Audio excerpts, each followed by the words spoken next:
कितीही वेगवेगळ्या प्रकारचे आपण नाश्ते बनवले तरी पण आपल्याला 2-4 दिवसांनी आठवण येते ती गरमागरम कांद्या पोह्यांचीच. नमस्कार, वैशालीच इझी रेसिपीमध्ये आपले खूप खूप स्वागत आहे.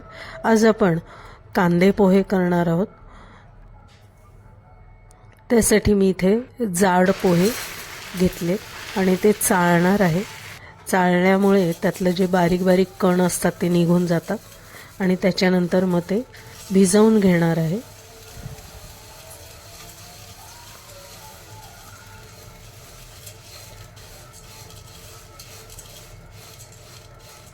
हे पोहे मी चाळणीमध्येच भिजवणार आहे, त्यामुळे एक्स्ट्रा पाणी निघून जातं आणि पोहे गचका होत नाही.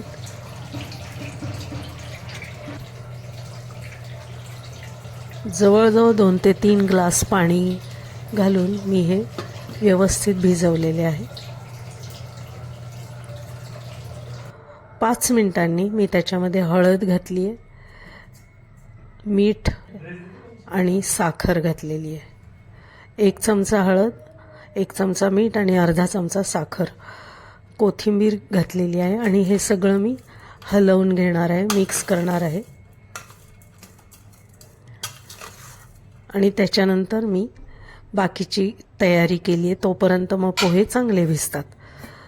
तेल घेतलेलं आहे. पहिल्यांदा मी दाणे तळून घेते.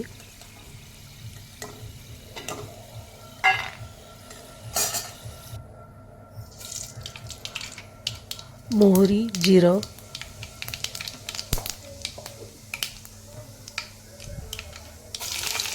त्याच्यानंतर 2 मिरच्या मी चिरून घातलेल्या आहे. 1 कांदा घातलेला आहे. कांदा आपल्याला चांगला ट्रान्सपरंट होईपर्यंत परतायचा आहे.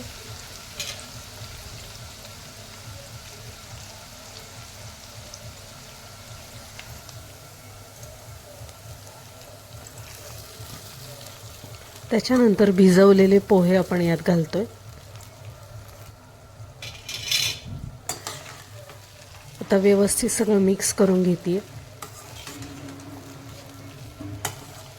आता आपल्याला या पोह्याला फक्त एक वाफ आणायची आणि आपले पोहे रेडी झालेले आहेत.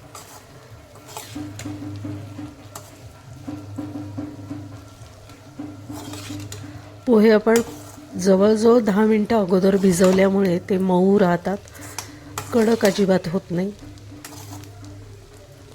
आणि चाळणीत भिजवल्यामुळे त्याचा गचका देखील तयार होत नाही. व्यवस्थित ते पोहे अगदी छान तयार झालेले आहेत. वाफ पण आलेली आहे आणि गरमागरम कांदे पोहे आपले तयार झालेले आहेत. तुम्हाला आजचा व्हिडिओ आवडला असेल तर कमेंट्स नक्की द्या, लाईक, शेअर आणि सबस्क्राईब पण जरूर करा. आपण पुन्हा भेटणार आहोत माझ्या पुढच्या व्हिडिओमध्ये नवीन रेसिपीसह, वैशालीच इझी रेसिपीमध्ये.